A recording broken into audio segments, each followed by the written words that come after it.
Okay, we're ready. I wasn't ready, but we're ready now. How you doing, YouTube family? I'm Patty Jackson. I'm your auntie of pop culture. It's not cute not knowing, and we're going to get ready to know. Let's start off with a hug, because you never know who's going to need a hug. We're going to be short and sweet today, but we do have a lot of scoop, and we're going to start with Dr. Dre. Judge has ordered him to pay his ex-wife $100 million in a divorce that was nasty. I mean, it was bitter, it was nasty, it was mistresses, it was charges of abuse, it was a lot of stuff. They were married 24 years and now they have two grown children. His ex-wife is not happy with this $100 million. And you're probably saying, she's not happy. She wanted half of his fortune. Dr. Dre is worth $400 million. She wanted half of it. No. She wanted $4 million. He's worth $800 million. I'm getting my figures wrong. He's worth $800 million. She only got 100. She wanted half. Judge said no. So what does she get in addition to the 100 million? She gets 4 cars, she gets jewelry, and any money that she has in the bank, she can keep it. She is going to have to pay her own legal bills. Now, you know them bills probably like, but she's going to have to pay that. Dr. Dre is happy because she didn't get half. He said, go and take your little 100 million and go on somewhere. Dr. Dre gets to keep 7 properties, including the Malibu home that she's living in now. He gets to keep his Apple stocks. He gets to keep 6 cars, the rights to his masters. You know, that's the most important thing. He also gets to keep any trademarks that he has. Dr. Dre will have to give her $50 million right now and then $50 million next year. She wanted half. She wanted $400 million. $100 million was not enough, but the judge has made the ruling. What's up next for Dr. Dre? Just completed an album with singer Marsha Ambrosius, and next year's Super Bowl, it's Dr. Dre, it's Snoop Dogg, it's Eminem, Mary J. Blige, and Kendrick Lamar. They are going to be the Super Bowl halftime entertainment. Issa Rae, are we going to be expecting an insecure baby? Issa Rae did a lot of publicity for the wrap-up of Insecure weeks ago. In a recent taping that she did, she was only showing herself from up here, but fuller face, boobs were just like right there, and a little roundness you could see in her stomach.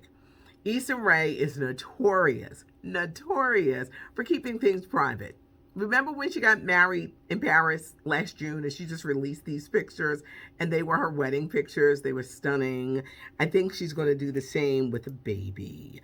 At the time, because she's like 36, she said she wasn't really ready for motherhood, but Issa Rae keeps everything on the low. And don't be surprised if you hear a pregnancy announcement, you're going to say, Auntie said that. I think she's about 6 months along.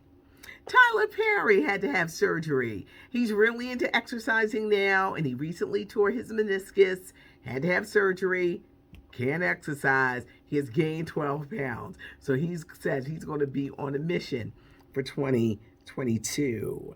Cardi B, she's got this deal with Reebok, and the second line of their collaboration, the shoe collection, is coming out next year. Wendy Williams' brother, Tommy, always has a lot to say. And he says that he don't like nobody that's sitting in the purple chair for his sister. He gave them all a thumbs down. Even Cherry Shepherd, who has been great. Tommy says he misses seeing his sister on TV. I think she's going to return, y'all. I really do. Sometime next year, I think she's going to return. Now, Tommy is interesting. Is he just talking through her? Or is he talking to keep in good graces with her? Singer K. Michelle, prayers go out to her. She recently lost her grandfather. Next month, in January, you're going to see K. Michelle everywhere. K. Michelle has a new documentary coming on entitled My Killer Body.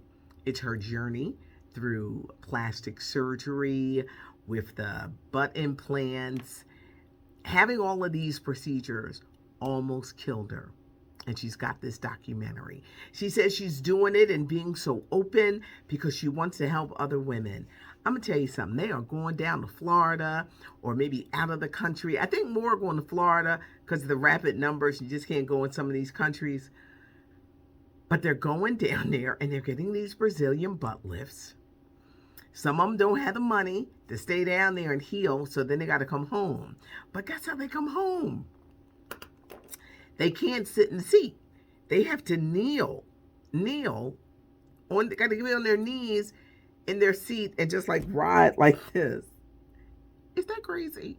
That's how they got to come home if you can't afford to stay down there to heal. But a lot of women are getting messed up with these procedures. And singer K. Michelle, her documentary is going to explore her journey, how she almost lost her life, and she says she wants to help other women.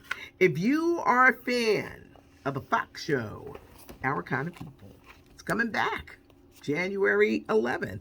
Morris Chestnut and Yaya DaCosta. Yesterday, I was talking about West Side Story. Didn't do well. Steven Spielberg, they need to move this to streaming immediately. He's into doing musicals, and he wants to do The Color Purple. The Color Purple musical is supposed to come out in exactly 2 years. They've already signed on the singer Her, the actor Corey Hawkins, who plays, he played Dr. Dre in Straight Outta Compton. He was in one of the 24 TV shows, short-lived, and he was just in The Heights. With West Side Story losing so many millions of dollars, will the doors still be open for Steven Spielberg to do A Color Purple? Are you guys interested in seeing A Color Purple musical? No leads have been cast yet. So far, it's just Her and Corey Hawkins. Will they cut the budget? Will they put all the money into it? Will it still happen? I'm telling you, West Side Story lost so much money. Some studios may be like, oh, I don't know if we want to do that. This year, for whatever reason, you can blame it on the pandemic, musicals didn't do well. And The Heights didn't do well. West Side Story didn't do well. Will The Color Purple do well? And will it be made? Let's go back to the Friday movie, the year 1995, a movie that cost $2.3 million to make, went on to become a cult favorite, a cult classic, and it made millions, and it made stars. Ice Cube and Chris Tucker. Well, comedian Faison Love says he was in Friday, and he says he only got paid $2,500.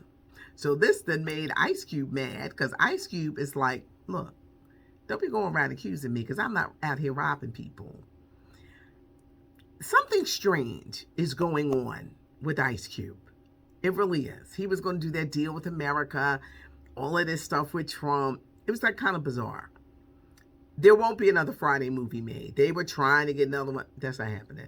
Chris Tucker, he don't want to cuss. He don't want to do drugs or drink on screen. He's like, I'm just not doing it. He doesn't want to do it. So there won't be another Friday movie made. Plus you got the actor, Debo, he died, Tiny Lister. They're not going to do it. But I want you to pay attention to this. Next year's Super Bowl halftime show kind of pays homage to the West Coast rappers. You got Snoop, you got Dre, you got Kendrick Lamar, Mary J. Blige is in there, and Eminem. If they don't do, if Ice Cube don't show up on that like stage as like a surprise, it's gonna be interesting. Will they do a tribute to Eazy-E? Will Ice Cube be invited? I think people are like not dealing with the Ice Cube. I really do. And then there was another West Coast rapper. I know you guys are gonna tell me, but as we get closer to it, I'll have more info. But just see if Ice Cube plays a part in it. They are going to be part of the halftime show. John Madden. dying unexpectedly yesterday at the age of 85. This iconic football figure and a man who meant so much to the sport. He was first signed to the Philadelphia Eagles back in 1958, but he never played a game because he had a knee injury. Then he moved into coaching, and he led the Oakland Raiders at the time to the Super Bowl. He left coaching early 40s, moved into the broadcast booth. That was not his dream. He was like, what am I going to do in a broadcast booth? He was this iconic figure who brought such a warmth to the game and an understanding.